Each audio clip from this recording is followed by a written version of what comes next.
Welcome to episode 12 of On the Run with the editorial team. Hello. Hi, everybody. I'm Dylan. We have Chelsea and Josh. I'm Josh.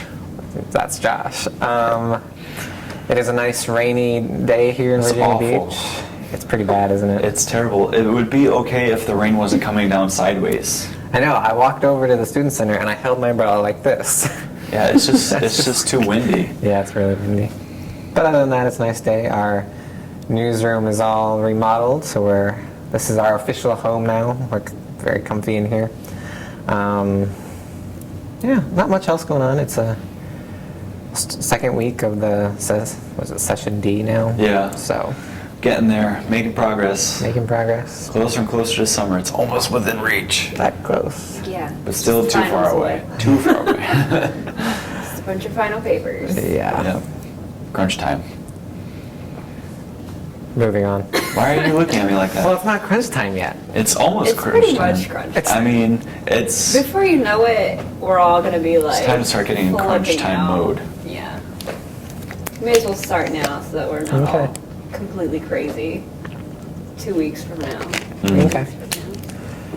Dylan, we don't need your condescension. We're just trying to not procrastinate over here, and you're being negative. Well, I'm good at procrastination, so we'll move along. Should we talk about Josh's article first? Talking about procrastination. You guys seem to think this is so dumb. Okay, hold on.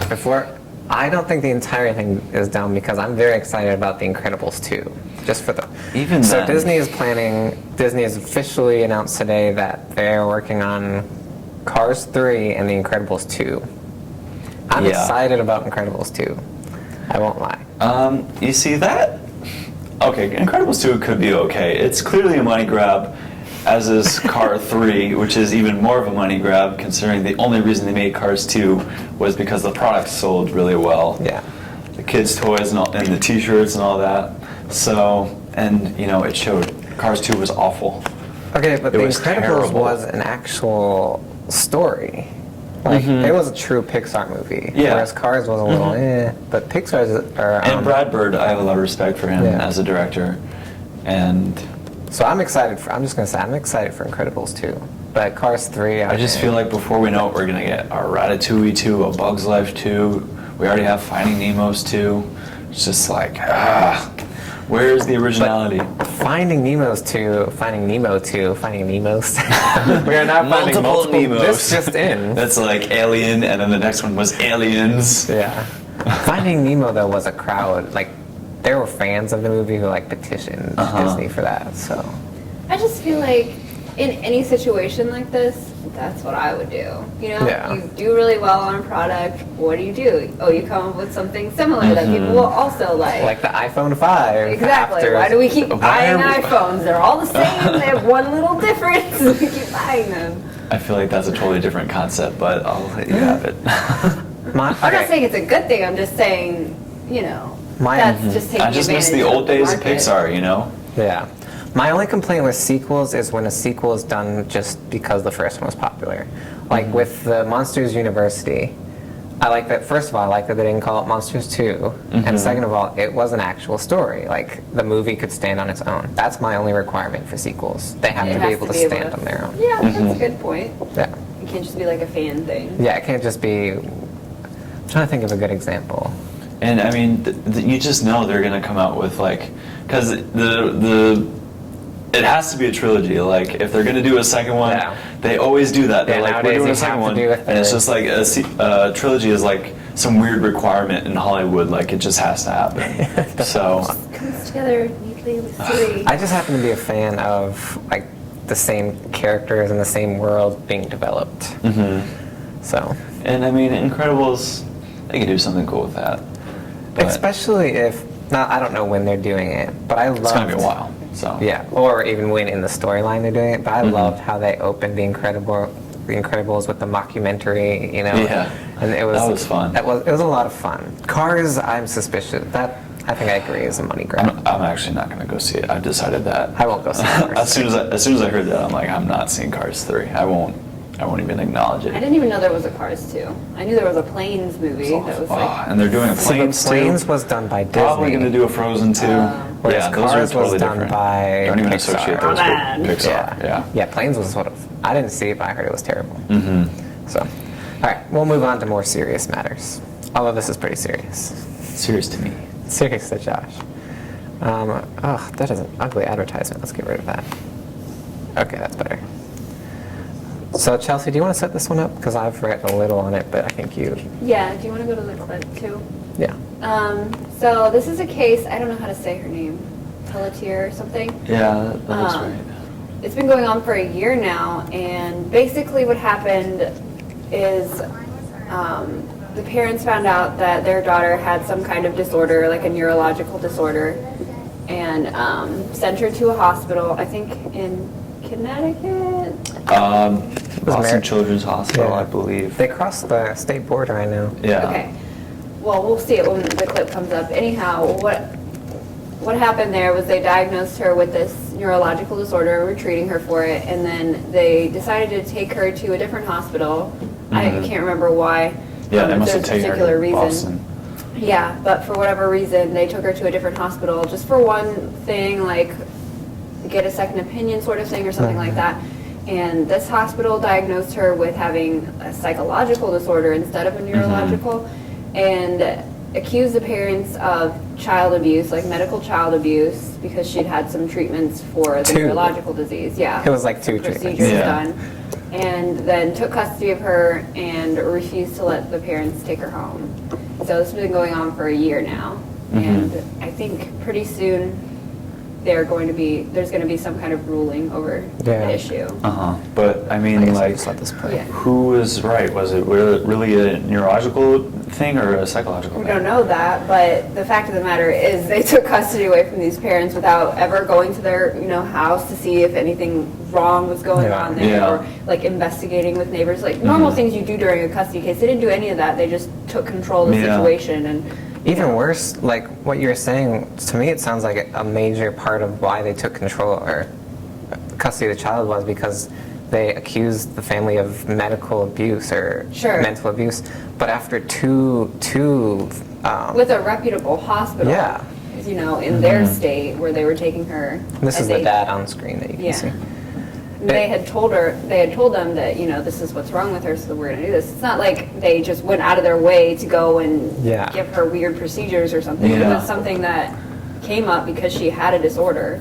So, To me, it was a It just huge seems- overreach by the hospital and the state who backed the hospital up. The entire situation. I'm just strained to find out, to understand why any of that would even happen. Yeah. What authority do they have to do that? Yeah, no kidding. The state, the hospital, anything, and just why in general would they want to do that? It makes no sense to me. Seems very strange. What Yeah. benefit do they have of doing that? And like the dad has been saying, it's not even like in fact you mentioned this, they didn't come check the house or anything. So it's not Right. like they investigated her living conditions. I mean, as you can see the pictures, she's clearly, if she's been abused, Yeah. they're hiding it very well. Right. I see no indication and how open he's been with answering questions, because this is a lesser interview, but he did a very extensive interview with Megyn Kelly. And I'm not a doctor, but from what I've seen, what happened was like a very sudden degeneration of her physical body. She just sort of went downhill very quickly with this condition, and I don't ever see that happening in psychological Yeah. cases. I don't understand how they could diagnose it that way, and I'm not a doctor, so I don't know, but that just seems really off to me with she's in a wheelchair and all this stuff now, and it's gone downhill so quickly, and Yeah, I don't and it's been a understand. year. Right. She's been in the custody of the state for a year. Right. Yeah. Which to me is, okay, it's one thing to take custody, but these motions need to be fast-tracked. To me, it is completely Oh, yeah, unacceptable definitely. that they're just now in court this week. Right. On the situation. That sounds like a lot of, fishing around in the system and stuff Yeah. like that, and they're the state, so they can control things like that, and that's just that's not right. Yeah, if it's, I would want a judge's ruling, but if a judge sees no actual, there hasn't been a neglect or abuse, I would expect people to lose their job over this. Oh, To me, that is definitely. unacceptable, and there should be malpractice. Malpractice, there should be people losing their job from the hospital all the way to the state capitol. Yeah. I just cannot believe. I mean, first of all, she's a human being. Second of all, it's someone's child. Yeah. You know, the entire situation to me is reprehensible. I was shocked when I watched this morning. I couldn't believe it. I mean, a year. I mean, think about that. It's terrible. 12 months she's been in the custody, and all they did was take her to she was transferred from their normal hospital to this hospital via ambulance. So it's not like they went in one day and there had been problems. This was an emergency transfer to new doctors, and then suddenly these doctors say, no, you can't go back to your. And the father even said that they were escorted out of the hospital. Right, yeah, I heard that. I mean, That's crazy. The entire situation. And I mean, this whole time, if it really is like a neurological issue, like is she getting the treatment that she That's needs? exactly the point. What's happening to her now? Yeah. And furthermore, if it's a neurological issue, how is being apart from her family helping? Yeah. I don't see any. Yeah, I was shocked when I heard this. Although it seems like we see more and more stories like this lately, where the state just steps in and thinks that they know is best. It's crazy. Yeah. So hopefully we'll have an update. Maybe we'll have an update by next week. I know they're in court this week working on it. So And it's been getting a lot of press. So. it has, yeah. So hopefully that will help. I don't know why we haven't heard of it before now. I know. Yeah. Kind of strange. That is 13 strange. months, he said. Yeah. Yeah, that's the problem with media though nowadays is if it doesn't get views or if it's not Right. the thing happening, it's not going to get it's just not going to get on the radar. So it was very interesting. So we'll keep an eye on it. Should we move on? Talk about our Okie dokie. missing airline. This is just a commercial from Google. Yeah. Okay, so Malaysia Airline 370, which we reported about on Friday with our news run, is still missing, and it was a pretty extensive report on Friday that we put out. It took up most of our news run episode, and it's still missing. They have no more solid leads today on Tuesday than they did on Friday. Yeah, just the foul play. Just the foul play. It's, I did read a very interesting article today from Wired. An experienced pilot said a likely occurrence is some type of fire. Because what happens in electrical fires with these jets is when the crew is alerted to an electrical fire, what they're trained to do is start pulling the electrical circuits from the airliner, which would explain why it went dark and furthermore why it turned left. Because, I don't know, have you seen the radar? It's like a left turn. Yeah. So, and they said one of the reasons it would have turned left in the case of a fire is, the first thing your instinct is to land the plane. And from where they were, the left put them in direction to the closest it's a huge plane, so it needed a 13,000-foot runway. And the pilot who wrote this report for Wired said when the plane went dark and turned left, it would have appeared that his most likely simplest scenario is a fire on board, they're pulling the electrical circuits, and the pilot aims it for the longest runway. And he said now, if the smoke was in the plane, which is also part of a fire, you can't put the oxygen masks on because oxygen fuels the fire. So he said the pilots have these, I'd never heard this, but pilots have a smoke hood that you can put on that kind of filters the air, but they only last for like 10 minutes or something. So if the pilots became, overwhelmed by the smoke and the airliner was still on cruise control, that would explain why it just went and could be missing.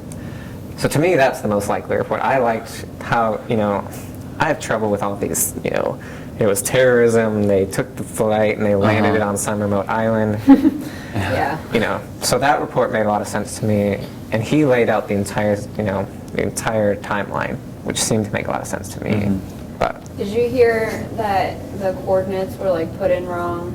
That's what I heard today. yeah, They pre-programmed it to There's go been a in bunch of different- direction and something. yeah, It's there just was, like every time like one thing comes up, like the story changes and some Yeah. other new theory pops up, and every day it's been it's a just like different report. it doesn't feel like they're making any progress with finding this plane. I still feel like it's just a little too sketchy for me. Like, we can hunt down, people using their license plates, and we can find people via iPhone. Like, how are we missing this gigantic plane in this day and age when our world is so small? It doesn't make any sense to me. Well, that's the thing is, see, now he's talking about the Pew program. So what they're talking about is that huge, if you've ever been in a cockpit, that huge thing that sits in between the two pilots is actually, like, my understanding is that's the autopilot navigation. So they pre-program coordinates in there, and they're saying maybe the pilot, one of them messed with the coordinates. Right. I subscribe to, I think it's Occam's razor, if you hear hoofbeats, you don't think of zebra, you think of a horse. Missing flight that clearly turned left and headed towards a quick runway, to me that screams problem with the airplane. It doesn't scream terrorism. Because what confuses me is if on radar, if it was terrorism, why would they would want to go completely dark and drop off radar before making any type of turns or staying on radar. I don't know. It's like you said, it's strange. Every day there's a new report. Suddenly this is happening. Suddenly that's happening. I don't know. It just makes me think something, happened. The plane went down, and I mean they've been talking. The first couple of days they talked about a Canadian airliner that they lost, and it took them 3 years before they found it. 3 or 4 years, you're right, yeah. That's crazy. So, but if anything substantial comes, we'll push a new report on it. Yeah, definitely. All right, should we go to, let's see. This one I have lots of opinions on, so I'll let you guys start. I just love that picture. It was a good I just picture. love every picture of him, really. He's only happy when he's like completely terrifying the rest of the world. Have you noticed that? Like the Olympics, he was just like grumpy. Now he's like, Yeah. Look at me. Gosh, this guy. So let's start with this. For or against Crimea, which is the eastern part of Ukraine being annexed with Russia? I think if it messes with the economy of Ukraine, which is already, in serious problems, having serious problems, then yeah, it's not right. He doesn't have any authority to do it. I understand that a lot of the people there, are Russians. Why don't you live in Russia then? Yeah. I just don't get it. That would be like Mexico saying, oh, well, there's a lot of Mexicans in Texas, so we're just going to take it. Like, I don't get it. I mean, I get why he's doing it, definitely, but no, it's not okay. Yeah, I don't have much of an opinion as of yet, but I'm leaning more towards like what Chelsea was saying. I personally am okay with it. Yeah. I see two ways he could have done it. He could have marched with his military across the peninsula and cut the country in half. It's Russia. They could have done it militarily. In my opinion, I don't think it's ideal. Do I like the concept of Russia expanding its territory and especially moving, west towards the European Union, which will only cause conflict? No. But I don't see any way in which he was an instigator in this. The civilians in Ukraine were the ignition of this. There were protesters in the capital who didn't like the deal that their duly elected president cut with Russia. So what did they do? They rebelled against him. He left, and the country's government and population essentially split in two based on actions that they instigated. Now, if there was evidence that Russia was the one, fueling these, if America had fueled the protests, it would be seen as, atrocious. We would be in huge trouble. So the same goes for Russia. If there was any evidence that they fueled the protests and they caused it to begin with, then I would have a different opinion. But in my opinion, the civilians of Ukraine just don't like the results of their bloodletting, because they caused this. They were the instigators. And quite frankly, if you're Ukraine, or if you're Crimea, and you're duly elected, well, let's take it here. If Obama was pushed out of office by the Republicans and say like the Southern Republicans because they don't like healthcare and they seceded again, nobody would ever approve of that. We wouldn't approve of the South seceding because Obama pushed through healthcare. Right. The same goes for Ukraine, in my opinion. The duly elected president made a decision.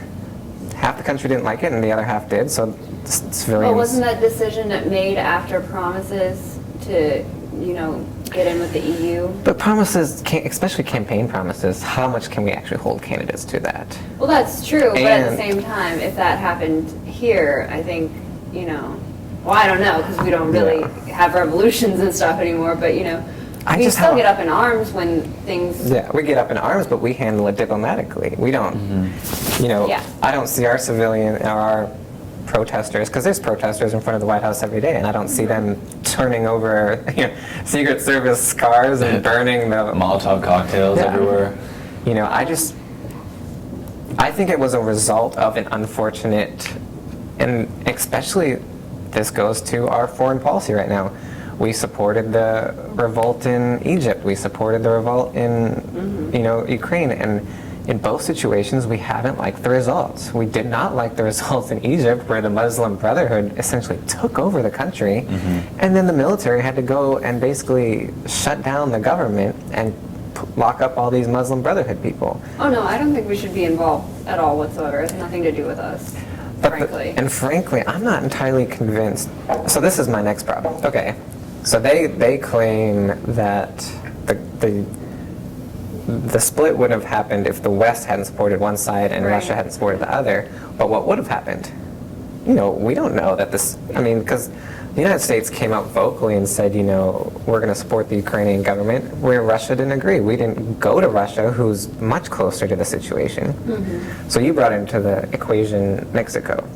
Well, how would we feel if Mexico suddenly decided to split into two pieces, and instead of us talking to the northernmost part of Mexico, like the Chinese came in and annexed that part? Right. We wouldn't be comfortable with that because of the closeness. I just feel like we have a very severe case of double standards right now, and I have yet to see an action by the president by President Putin, that really necessitates us do anything. No, and I mean, what are we really doing by saying Besides talking tough, sanctions yeah, and things like that? sanctions. We're not actually doing anything. We're just talking like the way that we talk when we get Yeah. mad, but we don't actually want to do anything. And Like, denying what's the visas point? to Russian oligarchs. I don't think they're coming Yeah. here anyway. The big joke on the TV today has been, and we watch CNN and Fox, I've heard it on all the channels, is that these Russian billionaires, instead of getting to summer in New York, now they get a summer in Sochi. So it's been like, what's the, so. Yeah, no, I don't think they're going to be too devastated about I that. don't think so either. I don't think Yeah. they're going to change any minds. They're not taking us Yeah. seriously. They're not, and honestly, I don't see why we should be involved. Oh, we shouldn't we be. shouldn't be, honestly. We have our own problems to deal with. We do.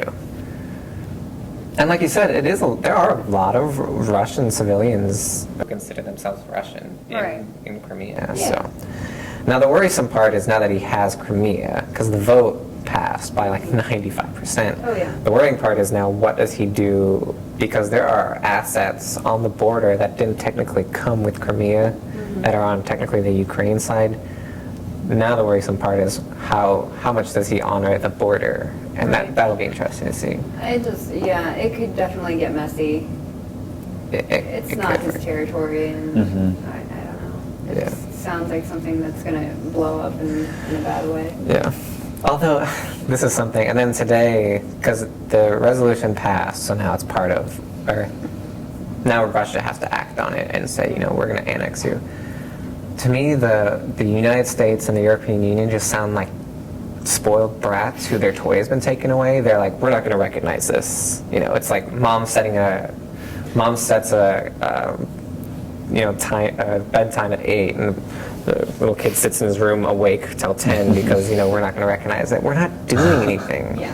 That- And we can't do anything, or we shouldn't do anything, Yeah. because So why even speak on the matter? That bothers me. Like, we're not going to recognize this does nobody any good. It doesn't do the people who now are part of Russia good. It doesn't do Ukrainians any good. it's just a mess. But anyways, it did. The resolution did pass 95%. So now what has happened is Crimea has requested annexation by the Russian Federation, and the Russian Federation, whose president is of course Putin, will have to vote and to whether or not to annex them. Of course, they'll vote to annex them. So it's just a matter of time now before Crimea is part of Russia. So we'll keep an eye on it. It's interesting, anyways. It's a very strange. We haven't seen anything like this for a while. So. And those are all I feel like we really don't good do stuff arguments. like this anymore. I know. Like, claim territory. Yeah, I know. That's how I kind of feel too. It's something like you read about this in the history books, and you say, Yeah. "Oh, we've Feels very acquired old this." world. This is what- It yeah. does, yeah. Which I think is what freaks people out, because they already know that Putin is like pro-Soviet. He acts Yeah, like he wants to reestablish. He really likes that whole concept, and so I think that makes us a little nervous over here. Like, oh, what else is he gonna do? Like Soviet-ish. Yeah. That's not a word. Sovietish, but it is a little bit.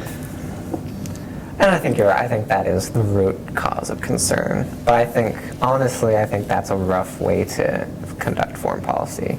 If you're Right. so concerned with what has happened in the past that it colors everything you do in the future. Now, it should definitely inform, but Yeah. it should not color how we act. And it's also just kind of like, it's his personality. Like, he's goofy and he he likes wants to it. act tough. And he spent $50 billion on his Olympics, which were somewhat disastrous. And just like, Yeah. just things like that make you feel like he's not that much of a threat. I'm not saying that he's not, but Yeah, but he doesn't, if you go back and look at when, I don't want to go with the Soviets because we didn't actually become their enemies first, but if you go back and look at when Hitler started taking over things, it was drastic, it was fast, and it was a lot more inflammatory than what he did. well, yeah, and he was also mass murdering people. Putin Well, so far has not. He was mass murdering people, but not as much, if you look at it phase by phase. Right. But I mean, Putin, if you look at what he's done so far, is a part of a nation which more or less had its own government already, voted to request annexation, and the Russian Federation, and today all he did was address the two parties of his government, or the two parts of his government, and say, we need to vote on this annexation request. To me, It's a lot different than marching into Austria and saying you're mine. Exactly. I think it's time that we take a deep breath before we go and say he's going to reassemble the Soviet Union. We're all screwed. I think it's a good time to take a deep breath and remember. Go back and look at history. I like this picture. No war. So, but the next couple of weeks will tell us a lot, because Right. on that border, like I was talking about, and I know, I think it was CNN did a good job. They were looking at the assets that are just over the border. There's natural gas pipelines and power lines that are really important. So if he respects the border, I think it'll be a good indication that he just had to deal with this situation. And so we'll see. Do we want to do the last one? We're almost out of time. Or should we wrap up? Which one was the last one? Facebook explains, or study explains why your stupid Facebook friends are so gullible. Oh, right. They actually did a study on this. It's gotten that bad that someone needed to do a study on why people fall for onion articles. Okay, quickly. I like the caption here. Yes, I know. I know. Okay, so basically, this study is totally inconclusive, and it's done in Italy, and it's not necessarily, the end all to this debate, but we go on to Facebook and we see a story pop up from, and maybe we don't look at where it's from first, and we read the headline and we're like, are you serious? What? Like, how could that possibly happen? And then we start reading the article and we're like, oh, and then we kind of look and scroll through and see where we got it from. Oh, it's The Onion. Oh, it's not real. Okay, good, yeah. But they did a study, and it was in Italy during election time, and I can't remember what it was that they said was happening. Right there, collective attention to, no, never mind. Okay, whatever it was, Oh, here. Yeah, it was totally false. It couldn't possibly have been real because the senator that they mentioned isn't a real person, and yeah, the money that they mentioned was 10% of their GDP. Like, all this stuff was impossible. However, it was reposted by mainstream political organizations, and yeah, people were super serious about it. Arguments by protesters. You know, a good example of this during the Olympics in Sochi when the ring failed to open. Mm-hmm. Do you remember that story about that guy dying? Being found dead. There was a story, and I don't remember what the source was, but as soon as I opened it, I realized it was fake. Yeah, it took a second. It was, that almost got me at first. I was like, what? Which is really what wrong. Because the story was that the guy in charge of the electronic rings for the Olympics was murdered because it didn't work in Russia, and everybody was keeping it hush hush. Of course, that wasn't true, but yeah, that's a good. Anyway, what they found just by this study alone, so it's not, it hasn't been studied extensively, but they found through this one that people who get their content from alternative sources, and that's ambiguous too, but we're talking like not mainstream media, like I don't know what alternative sources you might use, but or who have like a lot of different sources coming in through their social networks are more likely to believe fake stories. And I don't know if that's so much true as is, we have a lot of trust in our social networks to bring us information, and we're kind of inclined to go ahead and believe it once we see it. We have friends reposting things, and we don't automatically assume this is fake. This is fake, yeah. So, I mean, I guess that it could go for the alternative sources too. It's a good reminder just to check that Check source. your source. Before you go reposting and start protesting something that didn't really happen, or Yeah. Especially with April Fool's coming up. Yep. Because Be on the that lookout, guys. goes crazy on April 1st. Your does. Facebook will be blowing up with so many Just fake don't even news go stories. on social media on that day. That's what I do. I ignore it for the day. Yeah. No. All right, we'll shut this down. We went a little long today, but we had fun talking to you. Anything exciting coming up this week? This week, we had St. Patrick's Day. That's behind us. We have a media conference coming up this That's right. weekend. Media conference. The Regent University School of Communication and the Arts is doing a ethics and media conference. That's this Friday and Saturday on campus. It is free to attend, so you can. You gotta register though. You have to register, but it's free for students. And they've got a number of pretty impressive speakers. So that's this weekend in the Robertson Hall. We'll be there reporting and speaking with some of the people, and that's about it. Yep. Keep an eye out on Friday for our news run, and thanks for watching.